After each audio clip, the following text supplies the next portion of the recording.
여러분 안녕하십니까? 2021 국제특허법원 컨퍼런스에 오신 것을 진심으로 환영합니다. 저는 오늘 개회식의 사회를 맡은 특허법원의 정희영 판사입니다. 국제특허법원 컨퍼런스는 올해로 제7회를 맞이하였습니다. 이렇게 뜻깊은 행사의 사회를 맡게 되어 무척 영광입니다. 그럼 지금부터 2021 국제특허법원 컨퍼런스의 개회식을 시작하겠습니다.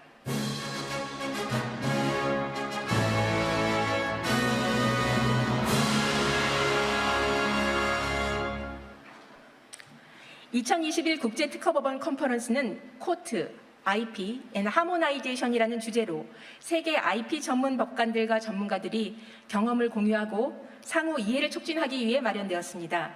아쉽게도 작년에 이어 올해 역시 코로나 상황이 지속되고 있어 완전한 대면적 학술교류 행사의 형태는 이루어지지 못했습니다만 지금 이 자리는 여기 계신 현장 참가자분들 외에도 전 세계 10개국 법관 및 IP 전문가들이 온라인 생방송 또는 사전 동영상으로 자리를 함께 하고 계시며 국내의 많은 온라인 참가자들이 본 행사를 지켜보고 계십니다. 시간 관계상 일일이 소개해드리지 못하는 점 양해 부탁드립니다. 이어서 2021 국제특허법원 컨퍼런스의 홍보 영상 시청이 있겠습니다.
올해의 컨퍼런스의 주제인 코트 IP 앤 하모나이제이션에 내포된 의미와 특허법원의 과거, 현재, 미래가 잘 응축되어 소개된 영상인 것 같습니다. 특허법원은 제가 지금 몸담고 있는 법원입니다만 이렇게 홍보 영상으로 바라보게 되니 굉장히 감회가 남다르고 자랑스럽다는 생각도 듭니다. 그러면 제7회 국제특허법원 컨퍼런스의 첫 문을 열어주실 특허법원 이승영 법원장님의 개회사가 있겠습니다. 큰 박수로 모시겠습니다.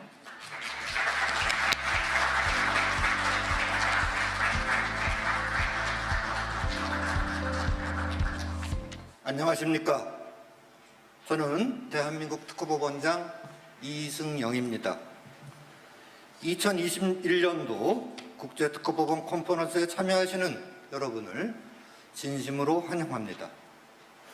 올해로 제7회를 맞이한 국제특허법원 컨퍼런스는 2015년에 처음 개최된 이래 세계 특허소송의 주요 쟁점에 대한 실무를 논의하기 위하여 여러 나라의 저명한 IP 담당 법관과 전문가들을 초청하여 각 주제에 대한 심도 깊은 토론을 이끌어내는 IP 분야의 명실상부한 세계적 국제학술 교류 행사로 확고히 자리 잡았습니다. 작년에 이어 올해에도 코로나19의 전 세계적 확산으로 인해 여러 나라 사이에 대면 접촉을 통한 활발한 교류가 크나큰 도전에 직면하고 있는 상황인 점을 부정할 수 없습니다만, 그럼에도 불구하고 과학과 기술의 발달은 실시간 온라인 참가 등 다양한 방식으로 여전히 우리가 한자리에 모일 수 있게 하였습니다. 올해 컨퍼런스의 주제인 코트 IP 앤 하모나이제이션은 지식재산권과 관련하여 국가별, 세대별, 직능별 대립과 반목, 나아가 그 기저에 깔린 경제적, 문화적, 가치관적 차이에서 오는 여러 갈등들을 합리적으로 해결하기 위해 세계 여러 나라에서 어떠한 방식으로 노력하고 있는가를 비교법적으로 고찰할 수 있는 자리를 마련하고자 선정되었습니다. 위와 같은 대주제 하에 올해 국제특허법원 컨퍼런스는 11월 10일과 11일 이틀 동안 먼저 세계 여러 나라의 IP 소송 현황을 개략적으로 살펴보고, 이어서 코로나19 백신 개발과 관련하여 특별히 관심이 집중되고 있는 강제 실시권 제도에 대한 여러 나라의 운용 현황, 4차 산업혁명 시대를 대표하는 인공지능 관련 특허법상 쟁점들에 관한 여러 나라의 논의, 컴퓨터 프로그램에 대한 여러 나라의 저작권 법적 보호, 그리고 사용자와 종업원의 이익 조화를 모색하기 위한 여러 나라의 직무 발령 관련 논의를 순차적으로 진행한 다음 한국, 독일, 일본의 IP 전문 법관들로 구성된 모의중재 판정부에 의해 가상의 직무변명 보상금 산정 사건에 관하여 가장 합리적인 결정을 도출해보는 구성으로 이어질 예정입니다. 오늘 영상으로 축사를 보내주신 존경하는 김상환 법원 행정처장님과 이상민 국회의원님, 서병수 국회의원님께 감사를 드리고, 기조연설을 맡으신 마르코 알레만 와이퍼의 사무차장 보님, 그리고 국가지식재산위원회 민관위원장을 맡고 계시는 정상조 교수님께 특별한 감사의 말씀을 드립니다.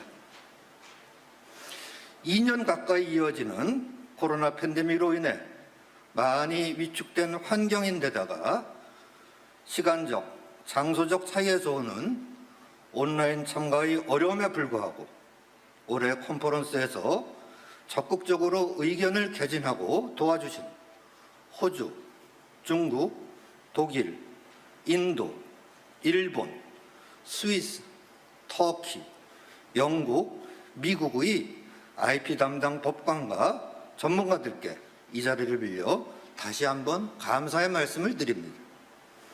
앞으로도 국제특허법원 컨퍼런스가 세계 여러 나라의 IP 담당 법관과 전문가들 사이에 지혜와 경험을 나누는 소중한 국제 네트워크의 중심으로 발전해 나가기를 희망하면서 바쁘신 가운데 함께해 주신 참가자 여러분들 모두에게 이번 컨퍼런스가 참으로 유익하고 오래도록 기억에 남는 즐거운 시간이 되기를 기원합니다. 감사합니다.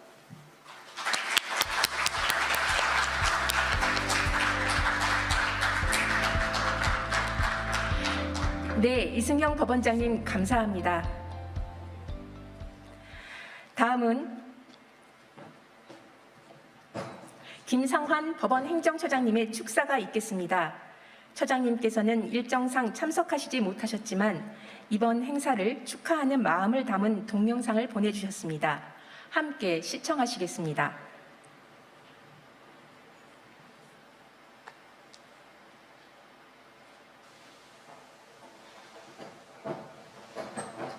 안녕하십니까.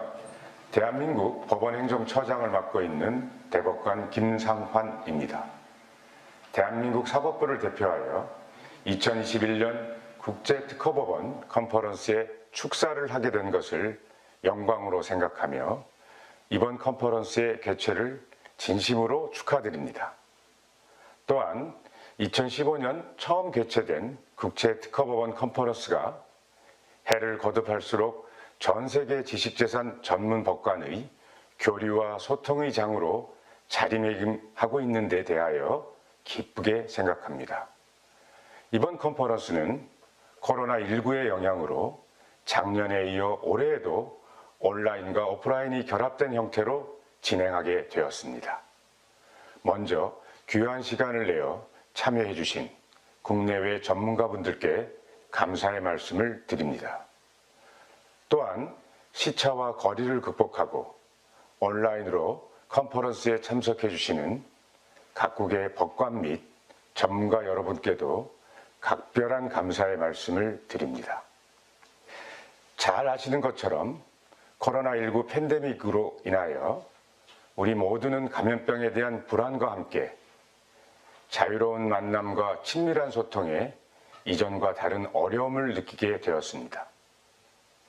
인류의 건강과 생명은 물론 사회 경제적 측면에서도 지금까지 경험하지 못한 위기 상황에 직면하게 된 것입니다.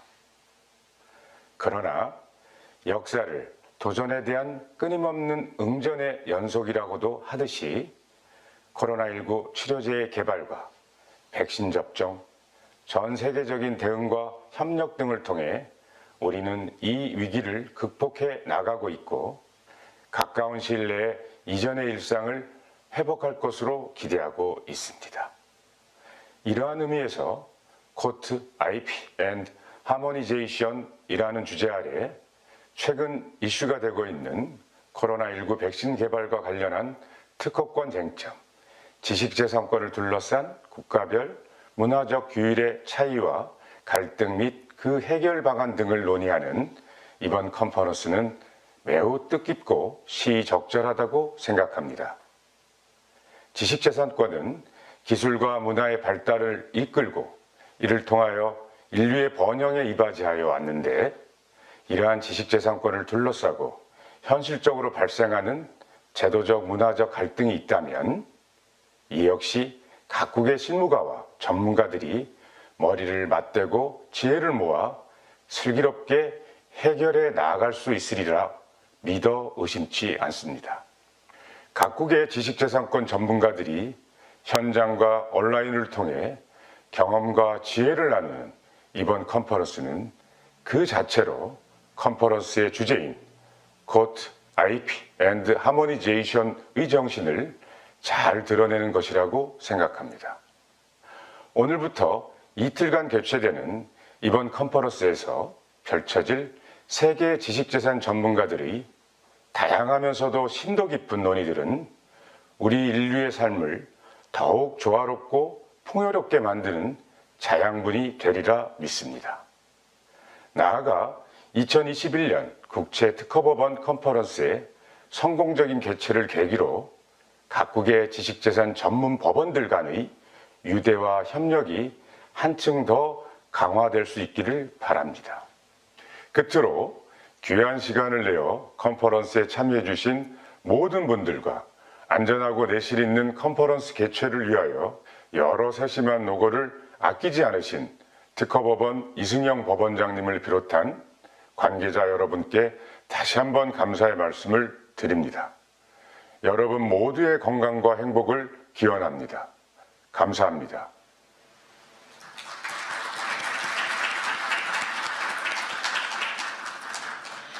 다음은 2021 국제특허법원 컨퍼런스의 성공적인 개최를 위해 많은 분들이 축하를 보내주셨는데요. 이상민 국회의원님과 서병수 국회의원님이 축하 영상을 보내주셨습니다. 먼저 이상민 국회의원님의 축하 영상을 시청하시겠습니다. 국회의원 이상민입니다. 제7회 국제특허법원 컨퍼런스 개회를 축하드립니다. 특히 코로나19로 어려운 환경임에도 불구하고 온라인과 오프라인이 결합된 형태로 국제 컨퍼런스를 개최하게 된 것은 더욱 의미가 깊습니다. 뒷받침해 주신 김명수 대법원장님, 직접 주관해 주신 이승영 특허법원장님과 특허법원 판사님들, 그리고 관계자 여러분들의 노고에 깊이 감사를 드립니다. 또한 온라인을 통해서 참가해 주신 미국, 중국, 독일, 그리고 영국, 호주, 스위스, 일본, 터키, 인도의 법관들과 전문가 여러분들, 그리고 현장과 온라인에 참여해 주신 모든 분들께도 감사드립니다. 국제특허법원 컨퍼런스는 2015년부터 IP 분야의 세계적 국제 학술 교류 행사로 자리매김해오고 있고, 특히 올해 주제인 코트, IP 앤드 하모니제이션에 대한 논의를 통해서 지적재산권과 관련된 대립과 갈등을 합리적으로 해결하기 위한 각국의 지혜와 노력을 공유할 수 있는 좋은 기회와 계기가 될 것으로 생각됩니다. 특히 강제실시권, 인공지능과 관련된 논의는 매우 시의적절하고 흥미롭다 할 것입니다. 더구나 이곳 대전은 특허법원은 물론 특허청, 특허심판원, 특허연수원 등 지적재산과 관련된 공공기관이 집적해 있고, 또 수십 개의 첨단 과학기술연구소, 카이스트와 충남대학교 등 대학이 집적해 있는 대한민국의 과학기술의 메카로서 지역적으로도 매우 뜻깊습니다. 세계 특허 허브 국가 추진위원회와 국회 4차 산업혁명 포럼의 공동대표로서 다시 한번 이번 2021년 국제특허법원 컨퍼런스 개최를 축하드리며 함께 참여하신 모든 분들의 건강과 평안이 함께 하기를 기원합니다. 감사합니다.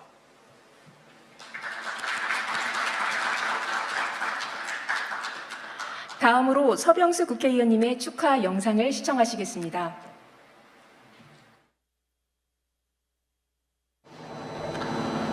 존경하는 이승영 특허법원장님을 비롯한 국내외 지식재산 전문법관, 전문가 여러분, 그리고 내외 기빈 여러분, 안녕하십니까?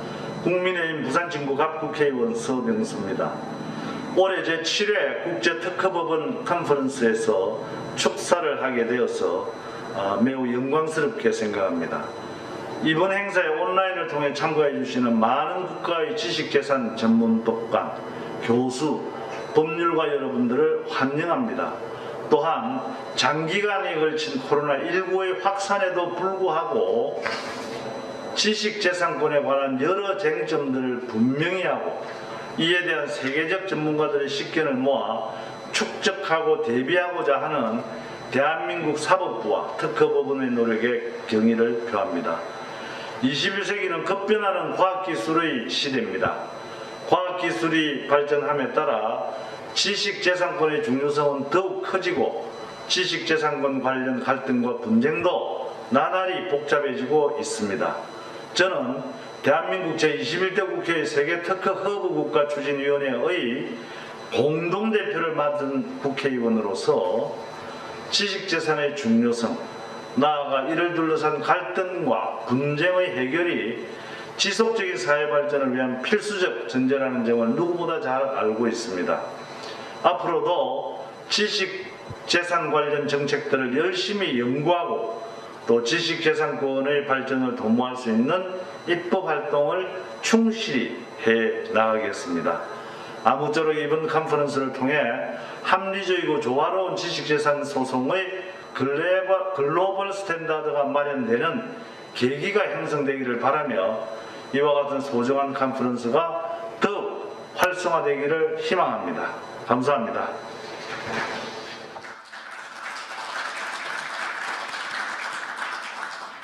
바쁘신 일정에도 불구하고 본 행사를 위해 축하 영상을 보내주신 이상민 의원님과 서병수 의원님께 다시 한번 감사의 말씀을 드립니다. 이제 2021 국제특허법원 컨퍼런스의 개회식을 마치고 두 분의 기조연설을 시작으로 본격적인 컨퍼런스의 시작을 열어보겠습니다. 첫 순서로 세계지적재산권기구의 사무차장보이신 마르코 알레만 박사님이 기조연설을 해주시겠습니다. 마르코 알레만 박사님은 1995년까지 지적재산권 변호사로 활동하시다가 1999년부터 스위스 제네바의 세계지적재산권기구에 합류하셨고 현재 와이포 사무차장보로서 IP 혁신생태계본부를 이끌고 계십니다. 동영상으로 마르코 알레만 박사님의 기조연설을 청해 들으시겠습니다.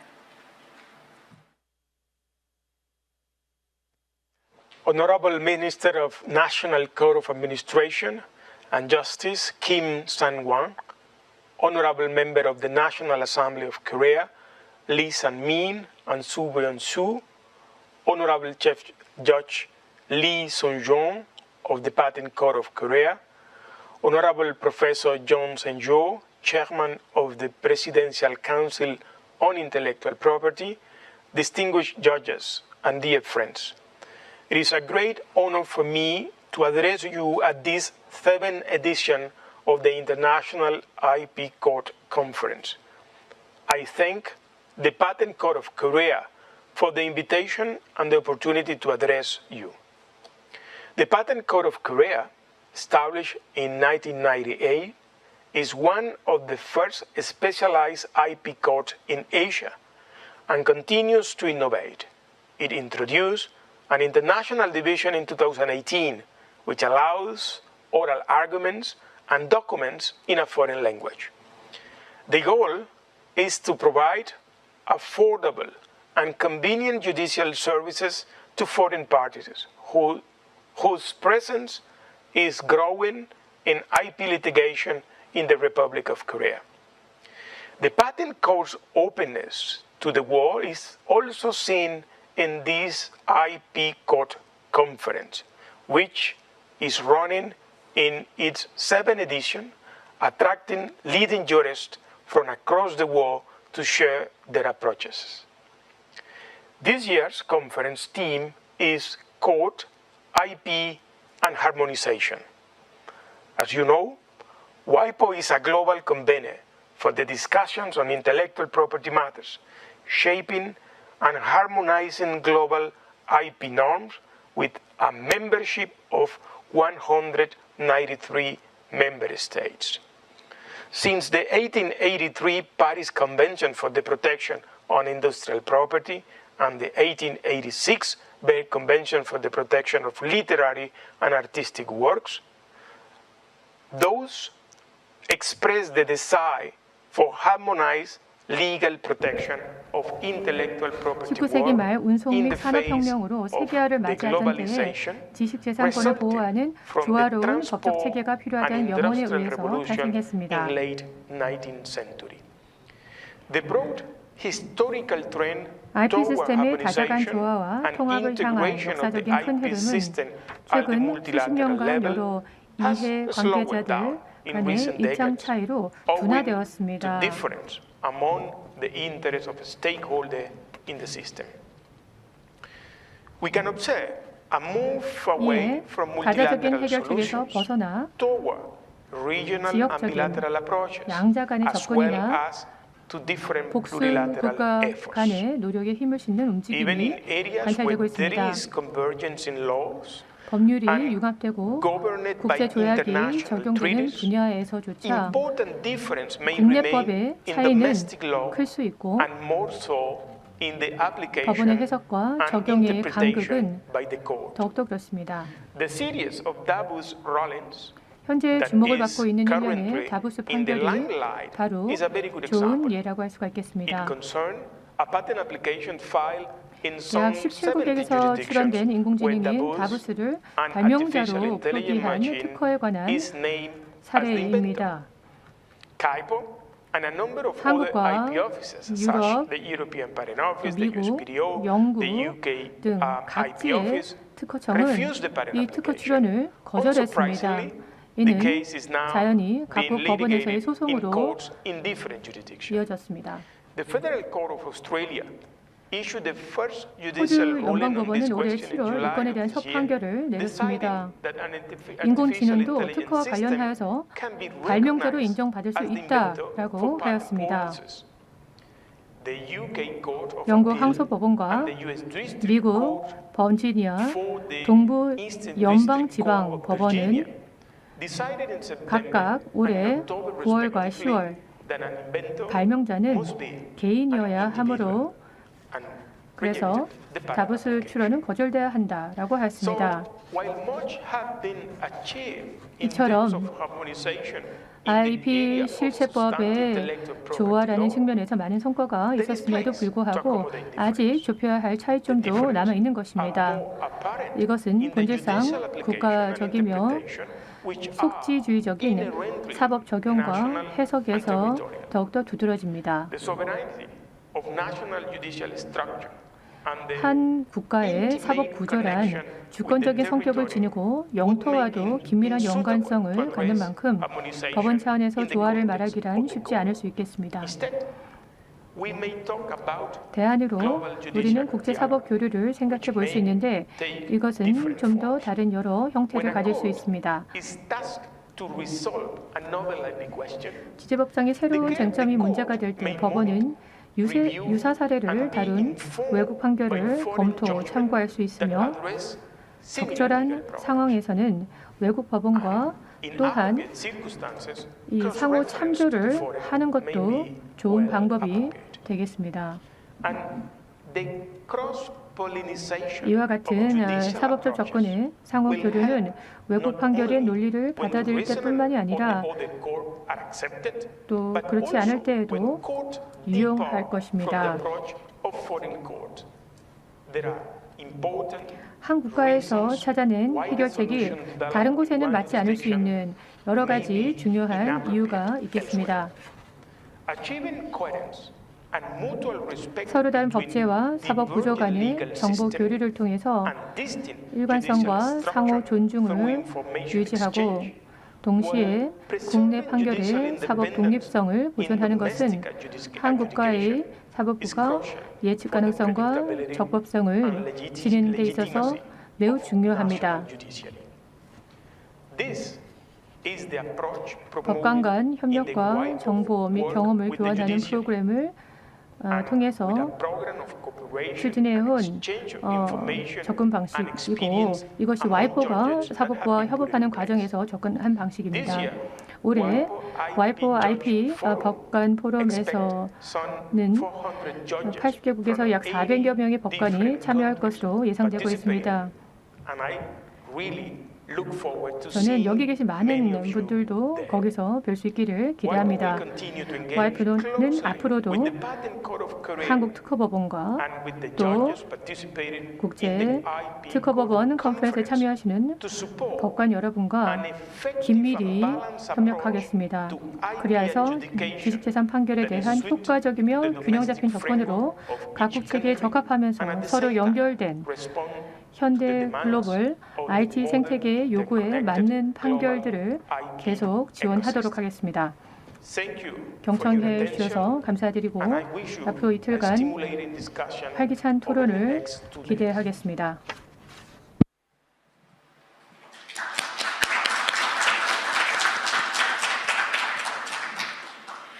다음으로 Next, we 국가지식재산위원회 will hear the 정상조 key 민관위원장님이 speech from Sangjo Jung, Chairman of Presidential Council on Intellectual Property.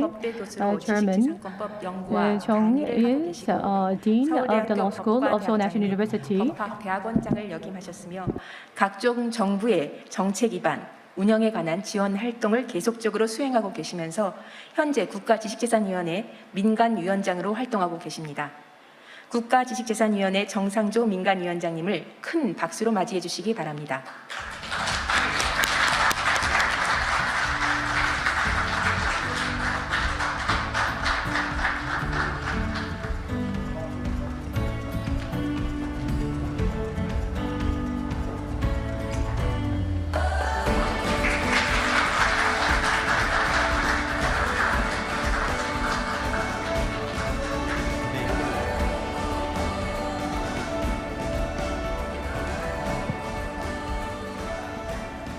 우선 저 마스크 벗고 하겠습니다.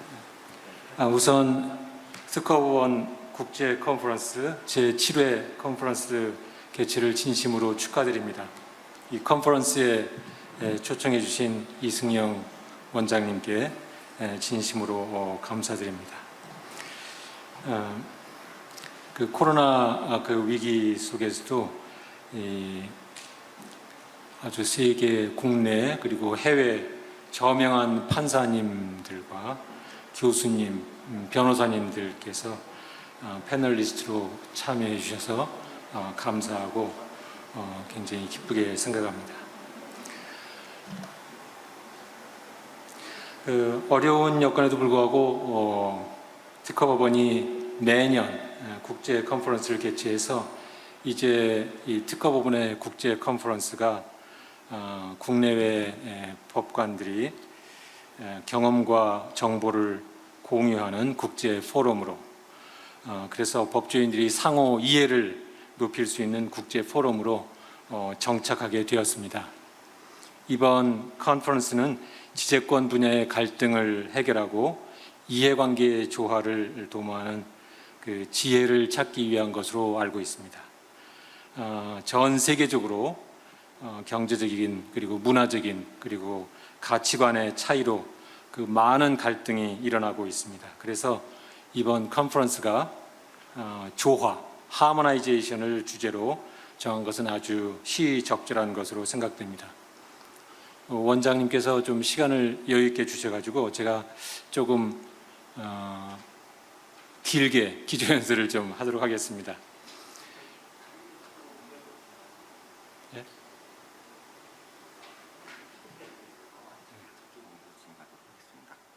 이쪽으로.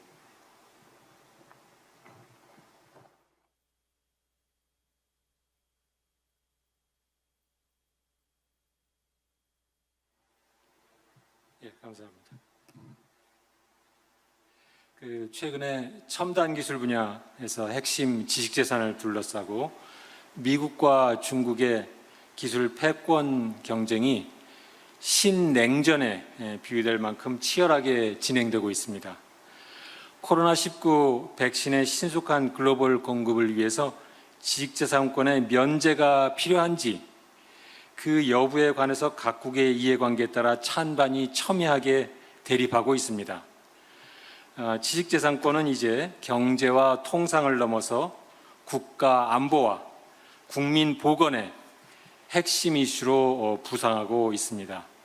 바로 이런 배경에서 지식재산권에 관한 국가 간 갈등이 심화되고 권리의 집행, 인포스먼트에 관한 관심도 전 세계적으로 급증하고 있습니다. 국가 간 갈등은 사실은 조약의 체결에 의해서 지식재산권법의 조화를 도모함으로써 해결할 수 있습니다.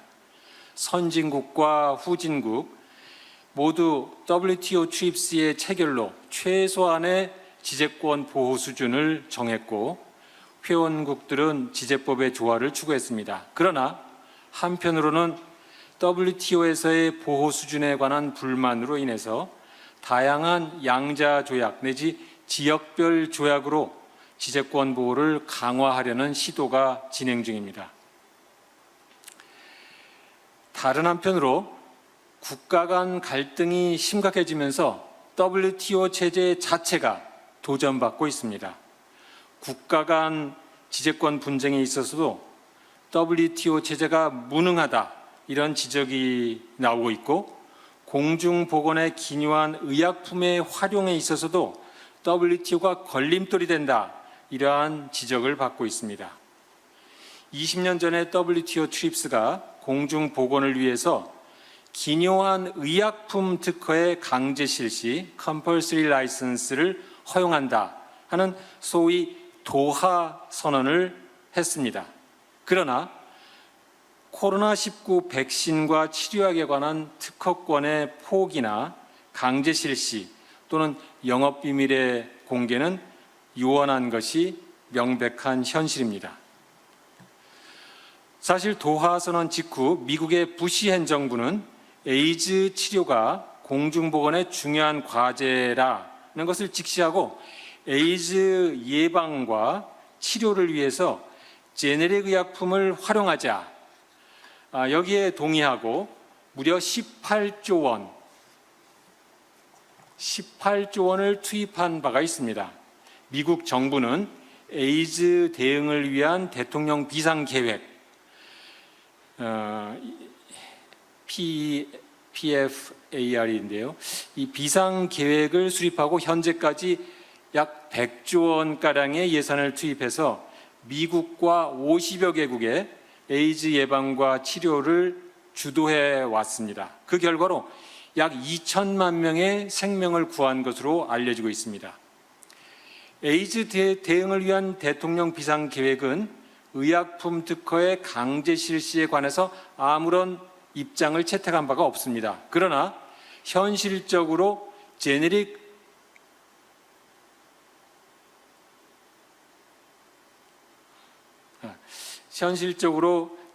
의약품의 활용을 허용한 결과가 되었습니다.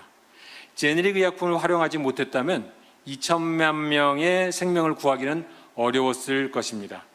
이제 21세기 최대의 위기를 던져준 코로나19, 여기에 우리 인류가 효율적으로 대응하기 위해서는 도하 선언을 실천해야 할 그런 과제를 맞이하게 되었습니다.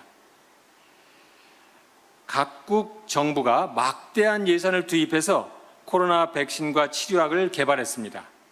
보통 백신 개발에 10여 년의 오랜 기간이 소요되는 것으로 알려져 있는데 불과 이번에 1년 미만의 짧은 기간 내 코로나 백신을 개발해서 접종할 수 있게 되었습니다. 이것은 우리 인류가 이룩한 과학기술 발전의 쾌거라고 말할 수 있습니다.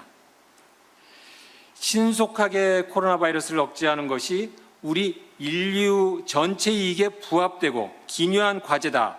이런 점이 명백하기 때문에 인도와 남아공화국을 비롯한 많은 회원국들이 WTO가 나서서 코로나19 백신과 치료약에 관한 특허의 일시적 유예를 선언해야 한다. 이렇게 주장하고 있습니다.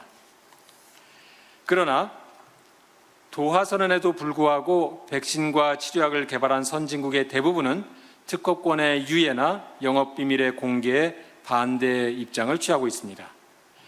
특허권은 백신과 치료약의 개발을 촉진하는 기능이 있지만 다른 한편 백신과 치료약을 활용하고 보급하고 활용하는 데 걸림돌이 되기도 합니다. 여기에 특허권의 보호와 기술 확산에 균형이 필요하고 국가별 이해관계의 조화를 위한 지혜가 필요한 절실한 이유가 있습니다. 발명이나 창작을 촉진하기 위한 지재권은 본질적으로 물건에 대한 소유권과 달리 법목적의 달성을 위한 도구적인 성격의 권리입니다. 그래서 지식재산권법은 그 법목적의 달성을 위해서 균형과 조화를 위한 내부적인 장치들을 가지고 있습니다. 잘 아시다시피 특허법은 특허권의 보호에 관한 규정을 두고 있을 뿐만 아니라 동시에 강제 실시 및 연구 시험을 위한 예외도 함께 규정하고 있습니다. 그리고 저작권법도 마찬가지로 저작권의 보호에 관한 규정뿐만 아니라 공정 이용과 다양한 저작권 제한에 관한 규정도 두고 있습니다. 그러나 현행법상 권리의 보호와 제한 또는 예외가 지재법이 추구하는 균형과 조화를 실제로 실현하고 있느냐, 여기에 대해서는 여러 가지 의문이 제기되는 경우가 있습니다. 지식재산권법의 내부적인 균형과 조화가 도전받게 된 근본적인 배경은 바로 세계적인 코로나19 유행 팬데믹 때문입니다. 왜냐하면 코로나19는 우리 삶을 송두리째 바꾸고 기술과 시장의 급속한 변화를 불러왔기 때문입니다. 예를 들어서 코로나19로 인해서 우리 대학에서의 강의가 전부 취소되고 음악 콘서트가 취소되고 비대면 온라인 방식으로만 이루어지게 되었습니다. 그런가 하면 이제 영화관에 가지 않고 영화를 집에서 보거나 휴대폰으로 감상하고 있습니다. 대면 접촉이 줄어들면서 우리들은 외로움을 달래기 위해서 사람이 아니라 챗봇과 대화를 나누는 경우가 늘고 있습니다. 이제 우리들은 식당에 가는 경우보다 집이나 사무실에서 음식을 배달시켜 먹는 경우가 더 많아졌습니다. 코로나19로 수유포에 가거나 백화점에 가지 않고 온라인 쇼핑을 대폭 많이 하고 있습니다. 코로나19는 백신 개발을 비롯한 역설적인 현상이지만 과학기술의 발전을 촉진하는 그런 역설적인 현상도 초래했습니다. 이러한 그 코로나의 변화, 코로나가 일으킨 변화의 공통분모는 사실은 인공지능이 그 중심에 있다고 하는 공통분모를 갖고 있습니다. 코로나라고 하는 미생물이 우리 사회를 변화시킨 것이 아니라 바로 인공지능이라고 하는 첨단 기술이 우리의 급속한 변화를 몰고 온 것입니다. 인공지능이 똑똑해진 이유는 방대한 데이터를 학습하기 때문입니다. 아마 여러분들처럼 훌륭한 판사님이 되기 위해서 얼마나 공부를 많이 했습니까? 로봇도 인공지능도 지능형 과업을 수행하기 위해서 훨씬 더 많은 독서를 하고 방대한 데이터를 학습을 합니다. 예컨대 아피어스라고 하는 인공지능이 에드먼드 벨람이라고 하는 초상화를 그릴 수 있었던 것도 무려 15,000점의 초상화를 학습했기 때문입니다. 어느 화가도 하기 힘든 일이죠. 챗봇 이루다는 연인처럼 자연스러운 대화를 나누기 위해서 무려 100억 건의 카톡 대화를 학습했습니다. 구글이 신처럼 전지전능한 기능을 수행하는 것은 바로 옥스퍼드, 캠브리지, 하버드, 스탠포드, 예일과 같은 저명한 대학의 도서관에 보관되어 있는 무려 2,500만 권의 장서를 스캔해서 공부하고 매일매일 50억 건이 넘는 검색 데이터를 학습하고 있기 때문입니다. 코로나19 확산으로 인해서 비대면 문화가 보편화되고 인공지능에 의한 데이터 학습이 늘어나고 있는데 사실은 데이터에 관한 권리와 공정 이용 여부는 아주 불확실하고 불명확한 것이 현실입니다. 최근에 급속도로 발전하고 있는 인공지능 기술은 현행법상의 지재권과 그 권리 제한이 과연 효율적인 균형과 조화를 만들고 있는지 여기에 대해서 의문을 제기하고 있는 것입니다. 데이터에 관한 권리는 다양합니다. 저작권, 데이터베이스 제작자의 권리, 영업비밀, 개인정보, 약관에 의한 계약상의 권리, 부정경쟁 행위, 이러한 다양한 권리와 청구권이 있습니다. 그러나 데이터에 관한 권리의 제한은 불명확합니다. 다행히 우리 저작권법은 10년 전에 미국 법과 마찬가지로 공정 이용에 관한 일반 조항을 두게 돼서 데이터의 보호와 활용에 균형과 조화를 도모할 수 있는 여지를 마련해 놨습니다. 그러나 현실적으로 공정 이용에 관한 이러한 법 규정이 새로운 기술 환경 속에서 얼마나 잘 활용될 수 있을지는 불확실하고 예측하기 어렵습니다. 전혀 다른 문제가 될 수 있는 것이죠. 공정 이용에 관한 일반 조항이 도입되기 이전의 사건입니다만 검색 서비스 제공을 위해서 사진 이미지를 수집하고 썸네일 이미지를 만들어서 인터넷 이용자들에게 제공한 것이 공정한 인용이냐라는 것을 다룬 사례가 있었습니다. 우리 대법원은 썸네일 이미지가 사진의 예술적 또는 심미적 가치를 이용하는 것이 아니라 사진의 예술적 심미적 가치가 아니라 인터넷의 위치 정보를 제공하는 데 그치고 검색의 편의를 도모한다, 이러한 공익적 성격도 가지고 있다, 이렇게 판단을 했습니다. 그래서 썸네일 이미지의 제공이 비록 상업적 목적을 위한 것이지만 그럼에도 불구하고 공정한 인용으로 허용된다, 이렇게 판시했습니다. 이러한 썸네일 이미지에 관한 대법원 판결, 미국에서도 유사한 판결이 있습니다만 공정한 인용의 판단 기준을 다룬 것이지만 이것은 그대로 공정 이용, 페어 유스의 판단 기준으로도 타당한 것으로 이해되고 있습니다. 인공지능에 의한 데이터 이용이 급증하고 있는데 데이터 이용이 과연 기업의 영리적 목적을 위해서 이루어지고 있기 때문에 그 이용 목적의 영리성에도 불구하고 과연 이러한 데이터 활용이 공정이용에 해당될 수 있느냐 하는 것은 아직은 불명확한 것이 사실입니다. 공정이용에 관한 미국 판례를 보면 변형적 이용, transformative use가 중요한 요소가 되고 있습니다. 예를 들면 구글 사건에서 미국 연방항소법원은 구글이 저작물을 무단으로 스캔하고 앞에서 말씀드린 바와 같이 2,500만 건의 장서를 스캔하고 디지털화해서 도서 검색에 활용하는 것은 변형적인 용도로 사용한 것이기 때문에 공정이용에 해당된다, 이렇게 판시했습니다. 변형적 이용은 한국에서도 공정이용을 판단하는 데 중요한 요소가 될 것으로 기대합니다. 다만 우리나라 법원이 인공지능에 의한 데이터 분석을 데이터의 변형적인 이용으로 공정이용에 해당된다라고 볼 것인지 여부는 좀 더 지켜봐야 할 일이고 그 누구도 확실하게 답하기 어려울 것입니다. 데이터의 중요성과 공정이용에 관련된 불확실성을 고려해서 몇몇 국회의원들이 한국저작권법을 개정하는 법안을 발의했습니다. 이 개정안에 따르면 저작권의 보호 대상에 해당하는 다량의 데이터를 분석해서 부가가치를 창출하는 경우에 그 데이터의 복제와 전송은 데이터 분석에 필요한 범위에서 공정이용에 해당된다, 저작권 침해가 아니다 라는 내용입니다. 이 개정안에서는 데이터 분석을 위해서 데이터를 공정이용하는 것이 그 데이터에 표출된 생각이나 감정을 즐기는 것이 아니라 그것과 구별해서 데이터 분석을 하는 경우에 한정된다. 이렇게 데이터 분석과 감정 또는 감상의 구별을 하는 것은 사실은 일본 저작권법이 취한 접근법과 유사합니다. 다만 이 개정안에 의하더라도 데이터의 공정 이용은 그 데이터의 합법적인 접근과 열람을 전제로 하고 있습니다.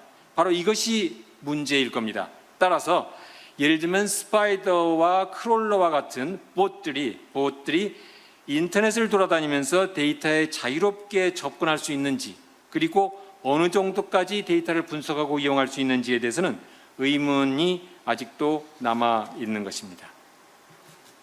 데이터의 활용이 중요하다고 보고 저작권법 개정안을 제출한 의원들이 있는가 하면 정반대로 예전보다 훨씬 더 강력한 데이터 보호가 필요하다고 생각하는 의원들도 있습니다. 데이터 보호가 필요하다고 생각하는 의원들도 있고 데이터 활용이 더 중요하다고 생각하는 의원들도 있고 그래서 데이터 보호에 관한 그 법안들이 많이 상정되었습니다. 여기 보시다시피 부정경쟁방지법 개정안에 의하면 기술, 업무용 데이터를 전자적 방법으로 상당량 수집 관리한 경우 그러한 데이터를 무단으로 이용하는 행위는 부정경쟁 행위에 해당한다라는 것입니다. 그러나 이 개정안에는 데이터 분석을 위한 공정 이용과 같은 예외는 규정되어 있지 않습니다.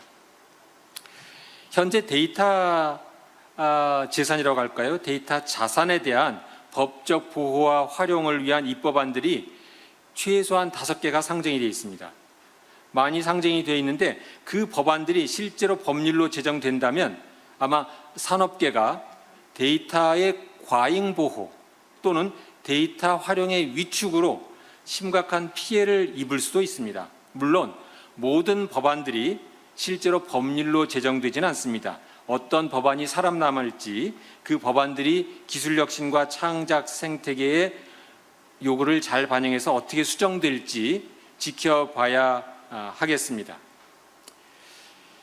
지재법에서의 균형과 조화는 사실은 지재권 침해로 인한 형사처벌, 이 형사처벌에 오면 더욱 중요한 의미를 갖습니다. 왜냐하면 형사처벌은 발명과 창작에 미치는 파급 효과가 민사책임보다 훨씬 더 크기 때문입니다. 저작권의 보호를 형사처벌에 의존하는 형벌 만능주의는 지재법에서의 균형과 조화를 깨뜨릴 수 있는 아마 한국만의 유일한 현상이 아닌가 싶습니다. 대법원은 최근에 인터넷상의 링크 제공 행위도 공중송시권의 침해의 방조범으로 처벌될 수 있다. 이렇게 판시한 바 있습니다. 링크 제공행위가 공중송시권 침해의 공동불법행위냐라는 것과 방조범으로 처벌할 수 있느냐 하는 것은 근본적으로 다른 문제라고 생각합니다. 인터넷상에서 저작권자의 허락 없이 음악이나 영화 등을 게시해서 전송하는 사이트가 있고 그 사이트의 게시물이 저작권을 침해하는 게시물을 알면서 그 사이트로 연결되는 링크를 제공하면서 수익을 얻는 소위 다시 보기 서비스를 제공하는 것이 저작권 침해의 방조에 해당된다. 이렇게 판시한 것입니다. 그러나 잘 아시다시피 링크는 정보를 제공하고 공유하고 인터넷상의 표현의 자유를 향유하는 데 핵심적인 수단이기 때문에 링크로 인한 방조범 또는 공동불법행위 책임을 인정하는 데는 신중을 기해야 하는데 공동불법행위와 방조범의 차이는 하늘과 땅의 차이라고 생각되기 때문에 더욱 그렇습니다. 그래서 대법원은 링크 행위자가 링크로 인한 방조의 책임을 인정할 때 반드시 정범이 저작권을 침해한다는 사실을 충분히 인식해야 된다. 말하자면 정범의 저작권 침해를 방조범이 충분히 인식해야 된다라는 고의 요건을 강조했습니다. 그러나 그 고의 요건이 어떻게 해석되는지가 사실은 문제지요. 그래서 기본적으로 저작권 침해로 인한 형사처벌에 신중한 입장을 취하는 선진국들과 비교해보면 우리 저작권법의 규정과 우리 법원의 판례가 다소 저작권 보호에 치우치고 균형과 조화를 깨뜨리는 것이 아닌지 우려됩니다. 다른 한편 지재권의 침해로 인한 손해배상의 청구에 있어서 우리 법원은 배상액을 너무 조금만 인정해준다 이런 비난도 있습니다. 합리적인 수준의 손해배상액이 인정되지 않는다면 지재권의 보호가 부실하게 될 겁니다. 이에 대한 입법적인 대응으로 특허청은 특허법, 상표법, 디자인보호법, 부정경쟁방지법 모두 개정해서 징벌적 배상 제도를 도입했습니다. 이 징벌적 배상 제도는 미국을 비롯한 다수의 국가에 있습니다. 그러나 미국을 비롯한 국가는 특허권 침해로 인한 징벌적 배상을 허용하면서 그 대신 특허권의 침해로 인한 형사 처벌에 관한 규정은 두고 있지 않습니다. 우리나라처럼 특허권 침해로 인한 형사 처벌에 관한 규정을 두면서 동시에 특허권 침해로 인한 징벌적 배상도 허용하는 규정을 도입하는 국가는 아주 드물거나 제가 아는 한 없습니다. 동일한 특허권 침해에 대한 이중처벌 또는 과잉 제재의 피해가 초래될 수 있기 때문입니다. 이제 징벌적 배상제도의 도입과 함께 특허권 침해로 인한 또는 형사처벌에 관한 규정은 삭제하는 것이 합리적인 법정책이라고 생각합니다. 그리고 균형과 조화를 통한 합리적인 지재법의 집행을 위해서 법원으로서는 이 고의, 징벌적 배상에서의 고의가 무엇이냐, 이 고의 요건을 더욱 엄격하게 요구하고 해석해야 한다고 생각합니다. 이번 컨퍼런스에서 직무 발명을 다루고 있습니다만 직무 발명은 기업과 종업원의 이해관계를 효율적으로 조정하고 균형을 도모해야 될 어렵고도 중요한 이슈입니다. 기본적으로 종업원의 직무 발명에 대한 권리를 종업원이 사용자에게 양도할 것이냐, 그리고 양도한 경우에 보상을 할 것이냐 여부는 종업원과 사용자 간의 계약에 의해서 해결해야 될 문제입니다. 다만 우리나라의 경우에 발명진흥법은 직무 발명을 활성화하고 종업원을 보호하기 위해서 종업원에 대한 정당한 보상을 강제하고 있습니다. 여기서 어려운 문제는 어느 정도의 금액이 정당한 보상에 해당되느냐 하는 문제입니다.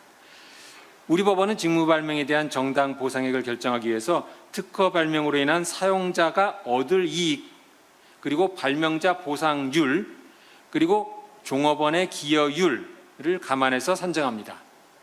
직무 발명에 대한 정당한 보상액은 종업원이 발명하고자 하는 인센티브에 직접적인 영향을 미치기 때문에 직무 발명을 활성화할 수 있는 최적의 균형점을 찾는 것이 중요하고 필요합니다.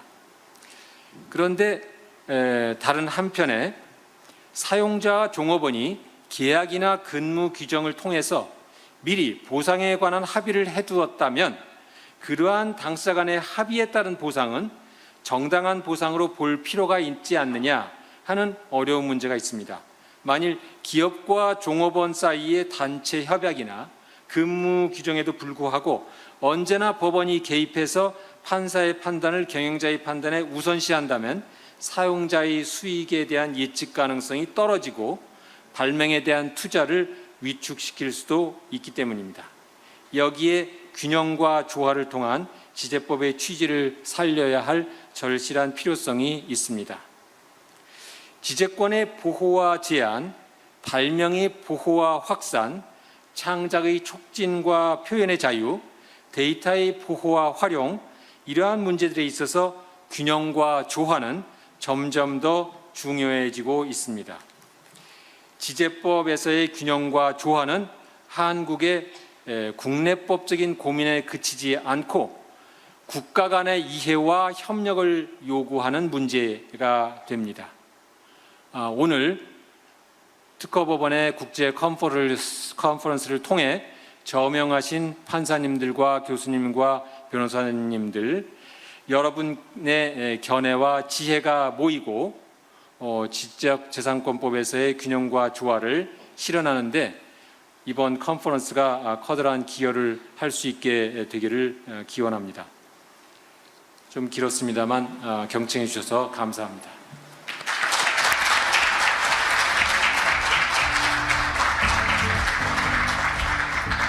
예, 정상조 위원장님 감사합니다. 올해 국제특허법원 컨퍼런스의 주제를 꿰뚫는 매우 명쾌하고도 많은 생각거리를 던져주시는 뜻깊은 기조 연설이었던 것 같습니다. 다시 한번 큰 박수 부탁드립니다.